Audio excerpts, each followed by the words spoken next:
ভবিষ্যতে এটা একটা মেসেজ, যারা ইতিমধ্যে পার্লামেন্টারিয়ান আছেন তারা প্রত্যেকটা স্টেপ ফেলার আগে 50 বার ভাববেন কার সাথে কথা বলছেন, কিভাবে কথা বলছেন, কোন রূপে বলছেন, হোটেলে না বাসায়, ওই হোটেলের কথায় মগবাজারে না ওই সোনারগাঁয়ে, এটা কিন্তু ভাবতে হবে। জিনিসটা শুরুতে ছিল এআই, পরবর্তীতে দ্বিতীয় বিবাহ মানে বেআই, আর এখন হচ্ছে বিদায়। জামাত রাজনৈতিক দল হিসেবে কতটা আদর্শনিষ্ঠ দল?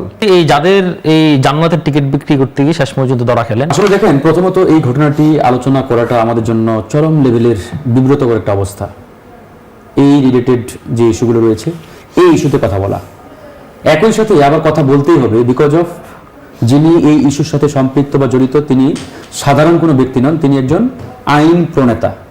তো সে যেহেতু একজন আইন প্রণেতা, সুতরাং তার প্রত্যেকটি কাজ এবং কর্মের জনগণের উপরে একটা প্রভাব রয়েছে। সেই জায়গা থেকে তার এই কর্ম কিংবা কাণ্ডের উপরে আমাদের কথা বলা অত্যন্ত জরুরি এবং প্রয়োজন।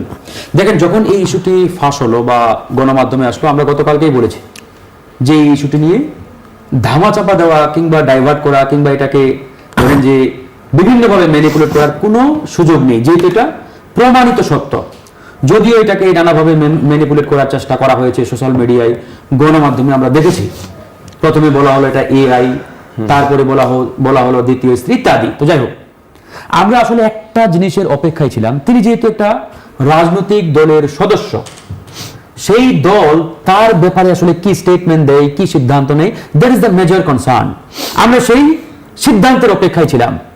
তো জামাত ইসলামী আজকে তার ব্যাপারে সুনির্দিষ্ট সিদ্ধান্ত নিয়েছে এবং সেটা ইতিমধ্যে গণমাধ্যমে আসছে, দল থেকে তাকে বহিষ্কার করেছে। আমরা জামাত ইসলামকে ধন্যবাদ জানাই, স্যালুট জানাই যে তারা এরকম একজন চরিত্রহীন ব্যক্তির পক্ষে স্ট্যান্ড নেন নাই।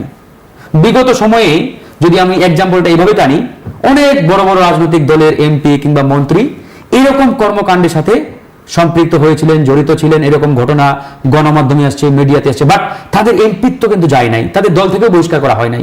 এরকম অসংখ্য ঘটনা আপনি কিন্তু আমাদের মিডিয়া জগতে পাবেন। তো সেই জায়গাতে জামাত ইসলামী একটা উদারতা দেখিয়েছেন, নিঃসন্দেহে এটা বলতেই হয়। কারণ এটা ধরেন যে একজন রানিং এমপিকে তার বিরুদ্ধে সাংগঠনিক ব্যবস্থা নেওয়া, এটা কিন্তু এত সহজেই জিনিসটা হয়ে যাবে ভাববার কোনো কারণ নেই। অবশ্যই এখানে তাদেরকে কঠোর পদক্ষেপ নেওয়া হয়েছে অনেক কিছু বিবেচনা করে। সেই সিদ্ধান্তের জায়গা থেকে জামাতকে একটা ধন্যবাদ না দিলে নিজেদের কাছে একটা অকৃতজ্ঞতার মতো একটা অবস্থা তৈরি হয়ে যায়। দ্বিতীয়ত আসেন, তার এমপিত্ব এখন থাকবে কি থাকবে না, এটা নিয়ে একটা আরেক জটিল প্রশ্ন তৈরি হয়েছে। প্রথমত, আমাদের যে এক্সিস্টিং রুলস অ্যান্ড রেগুলেশন, বিশেষ করে আমরা যদি সংবিধানের দিকে তাকাই, তাহলে সংবিধানে এ বিষয়ে দুটো পরিষ্কার আইন রয়েছে। নাম্বার 1, আমাদের 70 অনুচ্ছেদ অনুযায়ী কোন সংসদ সদস্য যদি তার রাজনৈতিক দল থেকে স্বেচ্ছায় পদত্যাগ করেন, তাহলে অটোমেটিক্যালি তার সংসদ সদস্য পদ বাতিল হয়ে যাবে। তিনি কিন্তু পদত্যাগ করেন নাই, দল তাকে বহিষ্কার করেছে, তার মানে 70 অনুচ্ছেদ তার এই জায়গায় কার্যকর না। আরেকটা অনুচ্ছেদ আছে আমাদের 68 এবং 64 4 ধারা অনুযায়ী, কোন ব্যক্তি যদি নৈতিকভাবে স্খলিত হয়, মানে নৈতিক স্খলন জড়িত কারণে যদি প্রমাণিত হয় যে তিনি নৈতিক স্খলিত, তাহলে তারও ওই পদে থাকার আর নৈতিক কোনো অধিকার থাকে না। এখন এই যে নৈতিক স্খলিত তিনি, এটা আসলে কে নির্ধারণ করবে?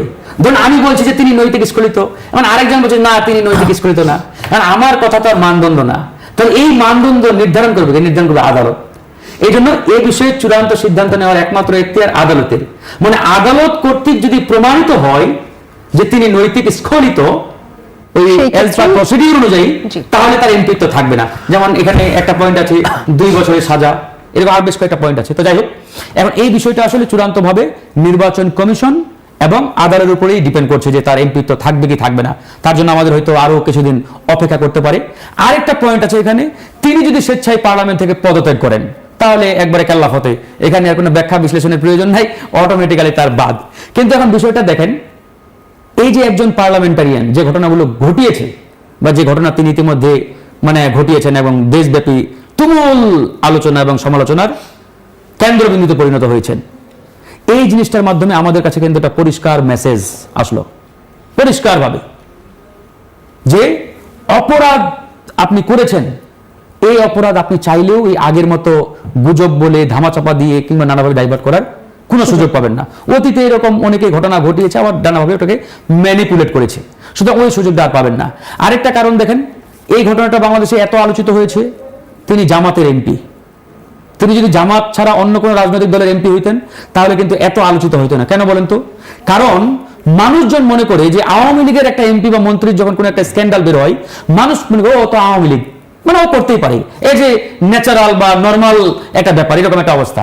আর যখন এই জামাত, মানুষ মনে করে আর কি, যেহেতু জামাত নিজেও মানে প্রকাশ করে বা প্রচার করার চেষ্টা করে যে আমরা নৈতিকভাবে অন্যদের তুলনায় স্ট্রং, ভালো, সুতরাং সেই জায়গা থেকে মানুষ মনে করে জামাত ইসলাম করে মানে অন্যদের তুলনায় তারা নৈতিকভাবে ভালো, চারিত্রিকভাবে ভালো।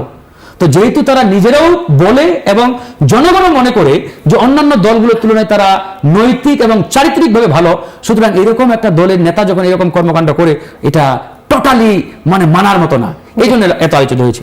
একই সাথে আমি একটা জিনিস যোগ করে শেষ করতে চাই যে শুধুমাত্র চারিত্রিক যারা স্খলিত চারিত্রিকভাবে, তাদেরকেই পার্লামেন্ট থেকে ধাক্কা দিয়ে বের করলে হবে না। চারিত্রিক এবং আর্থিক, এই দুটো বিষয় বাংলাদেশে সবচেয়ে গুরুত্বপূর্ণ।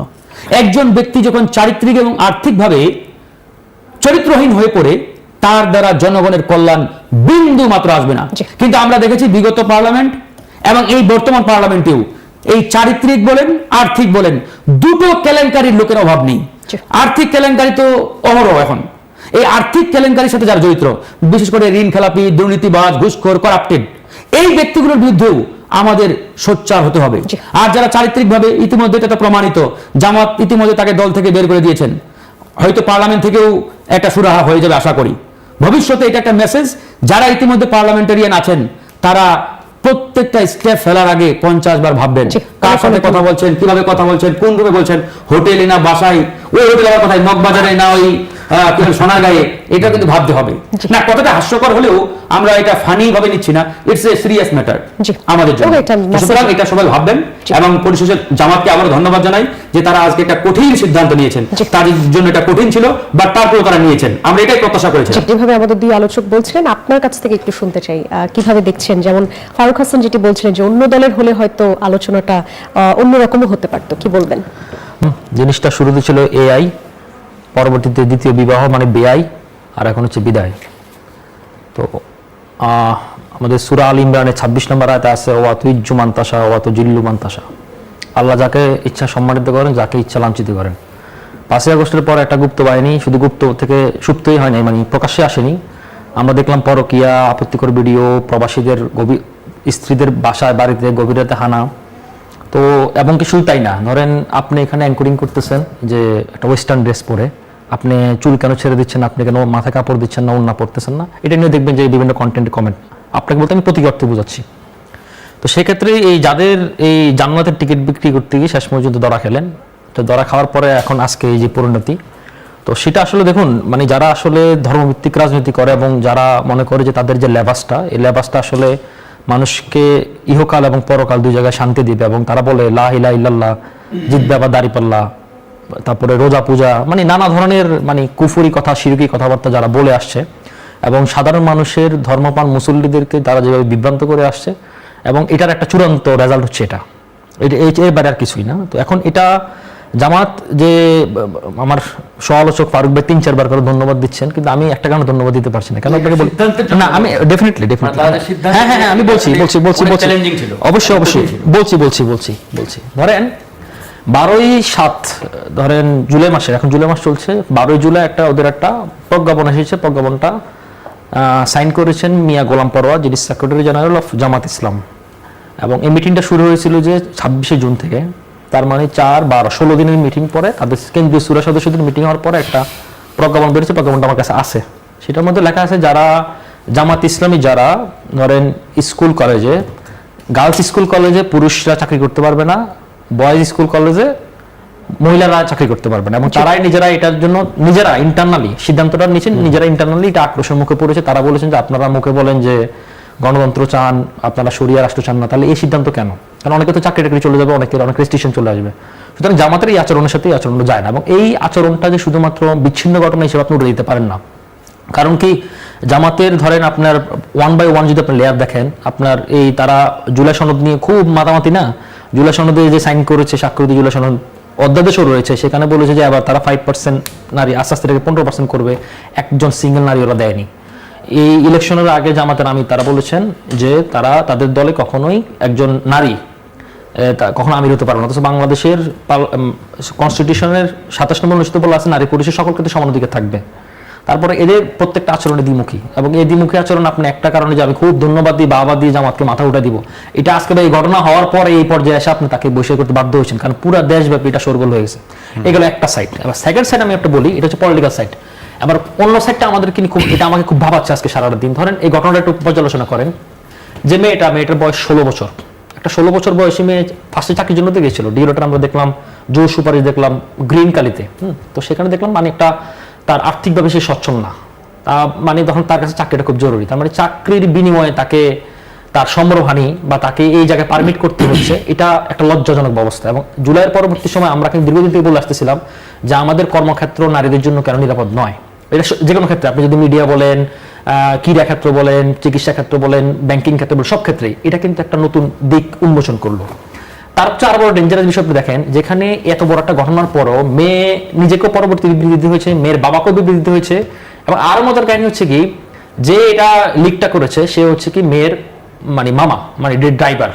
এবং শুধু তাই না, তাদের নাকি টাকা পয়সার লেনদেনে কোনো সমস্যা ছিল, কারণ সে নাকি ক্যামেরা ফিট করছে। সুতরাং আপনি দেখেন আমাদের সোসাইটিটাকে আমরা কোন দিকে নিয়ে যাচ্ছি, এবং আমাদের রাষ্ট্র জুলাইয়ের পরবর্তী সময় যে আমরা বৈষম্যহীনতার কথা বলি, সেখানে আমরা নারীর জন্য যে নিরাপদ কর্মস্থল এখন তৈরি করতে পারিনি, এটা কিন্তু আমাদেরকে আঙুল তুলিয়ে দেয়। এবং এটা আজকে হয়তো ভাইরাল হওয়ার কারণে এত আলোচনা হচ্ছে, এরকম অসংখ্য হাজার হাজার ঘটনা কিন্তু আমাদের সামনে আসছে না। সুতরাং আমাদের কিন্তু রাষ্ট্রকে এটাকে সিরিয়াসলি ভাবতে হবে। এটা কিন্তু একটা নৈতিক স্মরণ না শুধুমাত্র, এটা আমাদের সোসাইটি যে ভেঙে পড়া, রন্ধ্র অনুযায়ী সোসাইটি মানে ভেঙে চুরমার হয়ে যাওয়া, এটা কিন্তু একটা বড় একটা প্রতিফলিত অংশ কিন্তু এখানে উন্মোচিত করলো। আমি মনে করি যে রাষ্ট্র বিচারের বাইরেও রাষ্ট্রের নৈতিক জায়গা থেকে, রাজনৈতিক পলিটিক্যাল আন্ডারস্ট্যান্ডিং জায়গা থেকে, আপনি দেখেন জুলাই পরবর্তী সময় আমরা কিন্তু বারবার বলছি, জুলাইয়ে যে পরিমাণ নারীর বা মেয়েদের মানে অংশগ্রহণ ছিল, পরবর্তী কিন্তু সে মেয়েদের অংশগ্রহণ নাই। এবং আপনাকে ডেটা দিয়ে শেষ করি, মানে আমাদের